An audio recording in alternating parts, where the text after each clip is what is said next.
दोस्तों, आज हम अपने इस चैनल के माध्यम से एक बेहतरीन और दिल को छू लेने वाली मलयालम मूवी का हिंदी एक्सप्लेनेशन लेकर आए हैं, जिसकी IMDb रेटिंग 8.2 है। जिस तरह इस मूवी ने दर्शकों के दिल में जगह बनाई है, इस फिल्म की कहानी तो काबिले तारीफ है और इस मूवी को जिस तरह से प्रस्तुत किया गया है वो बेजोड़ है। और आप सभी से रिक्वेस्ट है कि आप इसी तरह की शानदार वीडियोस के लिए हमारे चैनल को सब्सक्राइब करना ना भूलें। तो एक्सप्लेनेशन शुरू करते हैं। तो कहानी की शुरुआत होती है केरल से, जहां केरल में रहने वाला एक इंसान अपने बेटे का एडमिशन बेंगलोर के एक इंजीनियरिंग कॉलेज में कराने आता है। जब वो कॉलेज का एडमिशन फॉर्म भर रहे होते हैं, उनके पास एक वीके नाम का आदमी आता है और कहता है कि कॉलेज के हॉस्टल का माहौल सही नहीं है पढ़ाई के लिए और काफी महंगा भी है। इससे बेहतर हॉस्टल कॉलेज के पास ही है, जहां पढ़ाई का माहौल भी अच्छा है और फीस भी कम है। आप चाहे तो चलकर देख सकते हैं। वो पीजी उनको पसंद आ जाता है और अपने बेटे को वो वहां ज्वाइन करवा देता है। ये पीजी उस वीके नाम के इंसान का ही होता है। यहाँ हॉस्टल में 3 लड़कों बीबी,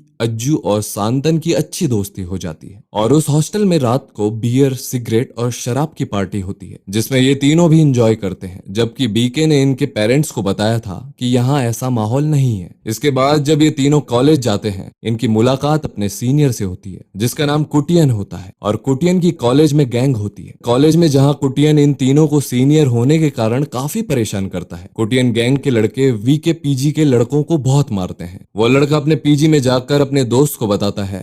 तब अज्जू पीजी में रहने वाले लड़कों से कहता है कि कुटियन गैंग में 4-5 लड़के हैं और हमारे पीजी में 22 लड़के हैं, तो हम लोग उनसे क्यों डरे। अब से हम लोग हमेशा साथ रहेंगे, एक गैंग की तरह। अब इसके बाद कुटियन गैंग उनका कुछ नहीं कर पाती। फिर एक दिन कुटियन एक लड़के के साथ सांतन को फॉलो करते हुए उसके पीजी तक आ जाता है। वहां कुटियन उनकी रैगिंग लेने लगता है, जिसमें अज्जू कहता है कि ये कोई कॉलेज नहीं है और तुम यहाँ से चले जाओ। फिर कुटियन नाराज होकर इन दोनों को सबक सिखाने का इरादा बना देता है। अब अज्जू को लगता है कि कुटियन रात को अपनी गैंग लेकर यहाँ आएगा, इसलिए वो अपने हॉस्टल के सभी लड़कों को ये बात बता देता है और हॉकी डंडे, रॉड लेकर तैयार रहने को कहता है। फिर रात में कुटियन उनकी उम्मीद से ज्यादा लड़के लेकर आ जाता है, जहां पीजी के लड़कों की जमकर धुलाई होती है। कुटियन गैंग पीजी गैंग के लड़कों को बहुत मारती है और इसके बाद कुटियन बीबी, अज्जू और सांतन से कहता है कि आज से तुम तीनों मेरी गैंग के लड़के हो, तुम्हें कोई दिक्कत नहीं होगी। फिर अज्जू अपने दोस्त से कहता है कि आज की बदनामी का बदला मैं जरूर लूंगा, क्योंकि कुटियन को यहाँ के लोकल लड़कों का सपोर्ट है,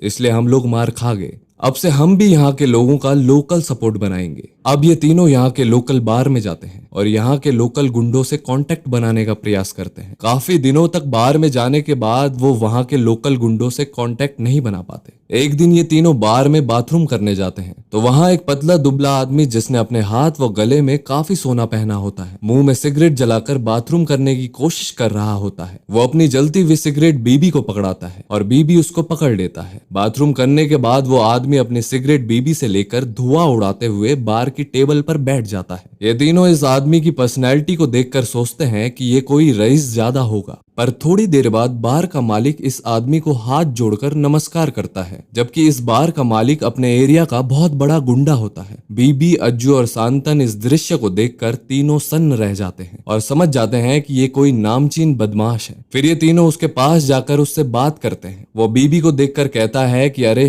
तुम वही हो ना जिसे मैंने बाथरूम करते समय अपनी जलती हुई सिगरेट पकड़ाई थी। और वो इन तीनों को अपने साथ टेबल पर बैठने के लिए कहता है और इस तरह से इन तीनों की इस आदमी से दोस्ती हो जाती है, जिसका नाम था रंगा। रंगा इन तीनों को देखकर समझ जाता है कि इनके पास शराब पीने के पैसे नहीं है। वो इन तीनों को अपने पैसे से शराब पिलाता है और ये सब काफी इंजॉय करते हैं और रंगा को भी इनकी कंपनी काफी अच्छी लगती है। फिर रंगा कहता है कि उसे आज कोई जरूरी काम है, इसलिए वो जा रहा है। अब हम लोग रोज शाम को यहाँ मिलेंगे। ये तीनों फिर रोज शाम को उस बार में जाने लगे और रंगा के साथ बैठकर शराब पीने लगे। वहीं रंगा इन तीनों को अपने छोटे भाई की तरह मानने लगता है। फिर अपनी गैंग के खास 4 आदमी, जिनका नाम अंबन, नानजप्पन, जैकी और रॉकी से मिलवाता है। ये तीनों एक दिन रंगा से पूछते हैं कि आप इतने बड़े डॉन कैसे बने। इस पर अंबन रंगा भाई की कहानी सुनाते हुए कहता है कि रंगा भाई अपने स्कूल के टाइम पर जूस की दुकान पर पार्ट टाइम काम किया करते थे और वहां से उन्हें जो भी पैसा मिलता था उसे स्कूल की फीस के लिए जोड़ते थे।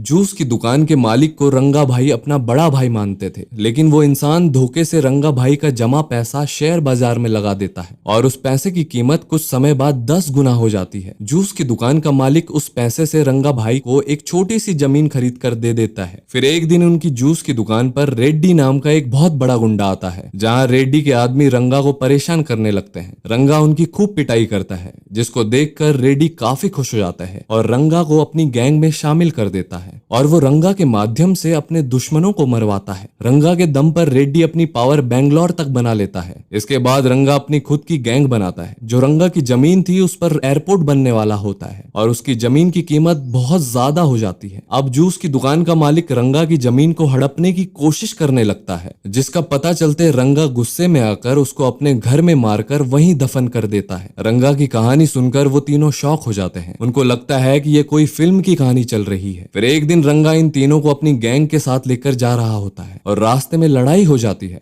जहां रंगा किसी को भी नहीं मारता। इस पर अज्जू अब्बन से पूछता है कि रंगा भाई किसी को क्यों नहीं मारे। इस पर अब्बन कहता है कि जब रंगा भाई की माँ को पता चला कि वो एक बहुत बड़ा गुंडा है, ये सुनकर उनकी माँ शौक में चली गई और उनकी मौत हो गई। और रंगा भाई अपनी माँ की कसम खाते हैं कि अब वो पूरी जिंदगी किसी को भी नहीं मारेंगे। रंगा इन तीनों को इनके पीजी छोड़ने जाता है, जहां पर इनके पीजी के लड़के पूछते हैं कि ये आदमी कौन है। इस पर बीवी कहता है कि ये हमारे बड़े भाई है। ये बात सुनकर रंगा काफी इमोशनल हो जाता है, लेकिन ज्यादा रात होने के कारण पीजी का मालिक इन लोगों को पीजी में घुसने नहीं देता। तब रंगा इन तीनों को अपने घर ले जाता है और कॉलेज जाने के लिए इन तीनों को इनकी फेवरेट बाइक भी दिला देता है, जिसको देखकर कुटियन कहता है कि कल से तुम तीनों बाइक से कॉलेज नहीं आओगे और इनकी बाइक को कॉलेज के बाहर करवा देता है। ये तीनों सोचते हैं कि इस बारे में वो रंगा भाई से कैसे कहें। फिर एक दिन बार में मौका देखकर रंगा भाई से कुटियन के बारे में बता देते हैं। ये सुनकर रंगा काफी नाराज हो जाता है कि कोई उनके छोटे भाइयों को तंग कर रहा है और कहता है कि कल मैं तुम्हारे कॉलेज चलूंगा। रंगा अपनी गैंग के साथ कॉलेज आ जाता है और बीबी से कहता है कि तुम कुटियन को फोन करके गाली दो, जिस पर कुटियन गुस्सा होकर अपनी गैंग के साथ आता है और इन तीनों को मारने लगता है और अपनी गैंग से कहता है कि इन सबको मारो और इनके हाथ पैर तोड़ डालो। कुटियन के इतना कहते ही रंगा की गैंग कुटियन और उसकी गैंग की जमकर धुलाई करते हैं, जिसके बाद रंगा कुटियन से कहता है कि आज के बाद इनको कोई तंग नहीं करेगा, ये तीनों मेरे छोटे भाई हैं। इसके बाद कुटियन और उसकी गैंग इनके सामने नजर झुकाकर चलने लगते हैं। फिर कुछ समय बाद इन तीनों के एग्जाम होते हैं। ये तीनों फेल हो जाते हैं। कॉलेज प्रशासन से ये तीनों हाथ पैर जोड़कर रिक्वेस्ट करने पर प्रशासन दोबारा एग्जाम देने के लिए 15 दिनों का समय देता है। इसके बाद एक दिन जब ये तीनों रंगा के साथ पार्टी कर रहे होते हैं, तब बीबी की माँ का फोन आ जाता है। बीबी बहुत नशे में होता है, जिसके कारण उसका फोन रंगा उठाता है। बीबी ने अपनी माँ को रंगा के बारे में ये बताया था कि वो उनका बड़ा भाई जैसा है और वो उनकी काफी मदद करता है। बीबी की माँ से बात करते हुए रंगा बहुत इमोशनल हो जाता है। अब ये तीनों अपने कॉलेज में फेल हो जाने के कारण सोचते हैं कि अब हम लोग पूरी मेहनत से पढ़ाई करेंगे और रंगा भाई से नहीं मिलेंगे ताकि हमारा साल बर्बाद न हो। लेकिन ये तीनों रंगा भाई से ये बात कहने की हिम्मत नहीं जुटा पाते और एक दिन हिम्मत करके ये लोग रंगा भाई को अपनी समस्या बताने जाते हैं। वहां जाकर पता चलता है कि उसी दिन भाई के दो खास आदमी रॉकी और जैकी रंगा भाई को धोखा देकर भाग गए। इस बात पर रंगा बहुत नाराज हो गए और बहुत गुस्से में होने के कारण ये तीनों रंगा को अपनी समस्या नहीं बता पाते और वापस आ जाते हैं। इसी तरह वो बहुत बार कोशिश करते हैं, तो वहां कभी पार्टी चल रही होती है या फिर रंगा का मूड ठीक नहीं होता। एक दिन जब रंगा भाई से मिलने जा रहे थे,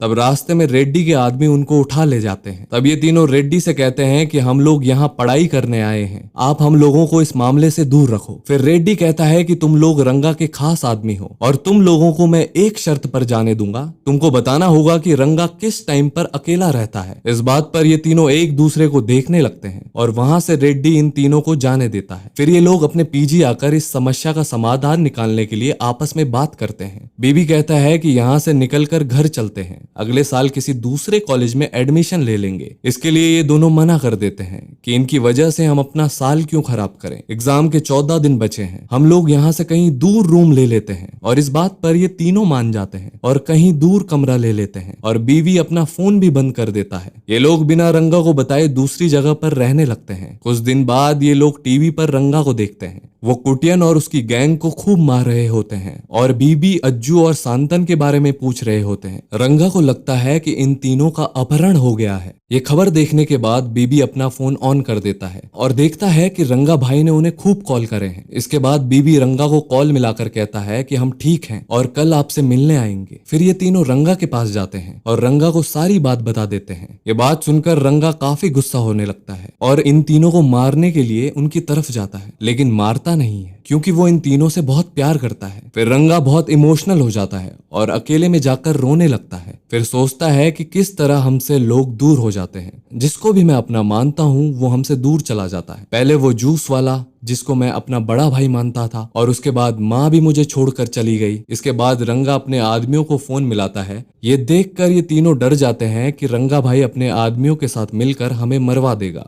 और वो लोग किचन की तरफ जाकर रेड्डी को फोन करते हैं और कहते हैं कि रंगा अकेला है, आप आकर उसे मार दीजिए। फिर रेड्डी को अपने आदमियों के साथ आता हुआ देखकर रंगा इन तीनों को एक कमरे में बंद कर देता है और कहता है कि तुम तीनों यहाँ सेफ रहोगे। फिर रेड्डी के आदमी रंगा को मारने लगते हैं। फिर रेड्डी रंगा को बताता है कि तुम्हारे यहाँ होने की जानकारी हमें इन 3 लड़कों ने दी है। इस बात से रंगा बहुत भड़क जाता है और अपनी माँ की कसम तोड़कर रेड्डी और उसके आदमियों की जमकर धुलाई करता है और उन्हें मार डालता है। ये सब देखकर इन तीनों की हालत खराब हो जाती है और ये सोचते हैं कि अब हमारी जान भी जाने वाली है। रेड्डी को मारने के बाद रंगा इन तीनों को ढूंढने लगता है। ये तीनों रंगा भाई से बचते हुए छुप जाते हैं। तब रंगा चिल्लाते हुए कहता है कि मेरे साथ जो लोग काम करते हैं वो पैसे और पावर के लिए काम करते हैं, पर तुम तीनों को मैंने अपना छोटा भाई समझा, पर तुम तीनों ने मुझे धोखा दिया। मैं तुम तीनों को नहीं छोड़ूंगा। इतने में रंगा के आदमी वहां आ जाते हैं। इन तीनों को ढूंढकर रंगा के सामने ले आते हैं। रंगा इन तीनों को मारने वाला ही था। उसी वक्त बीबी की माँ का फोन आ जाता है। क्योंकि फोन जमीन पर पड़ा हुआ होता है तो रंगा उसे उठा लेता है और बीबी की माँ से बात करता है। बीबी की माँ रंगा को अपने बड़े बेटे की तरह मानती है। रोते हुए उससे कहती है कि तुम बीबी और उसके दोस्तों का ख्याल रखना। इस बात को सुनकर रंगा इमोशनल हो जाता है और उसकी आंखों से आंसू आ जाते हैं और उसका गुस्सा शांत हो जाता है। फिर वो इन तीनों से कहता है कि तुम लोग यहाँ पढ़ने आए थे, अब तुम तीनों बहुत अच्छे से पढ़ाई करोगे। तुमने मुझे अपना बड़ा भाई माना है तो मैं तुम लोगों से एग्जाम के बाद बड़े भाई की तरह मुलाकात करूंगा। इसके बाद दिखाते हैं कि एग्जाम के बाद बीवी के तो अच्छे नंबर आ जाते हैं, पर अज्जू और सांतन फेल हो जाते हैं। तभी रंगा हाथ में छड़ी लेकर आता है और परिवार के सख्त बड़े भाई की भूमिका निभाते हुए अज्जू और सांतन को फेल होने पर पीटने लगता है और ये मूवी यहीं पर खत्म हो जाती है। तो दोस्तों, अगर आपको ये वीडियो पसंद आया है तो वीडियो को लाइक कीजिए, हमारे चैनल को सब्सक्राइब कीजिए। मैं मिलता हूँ आपको अगली वीडियो में। टिल देन, जय हिंद, जय श्री राम।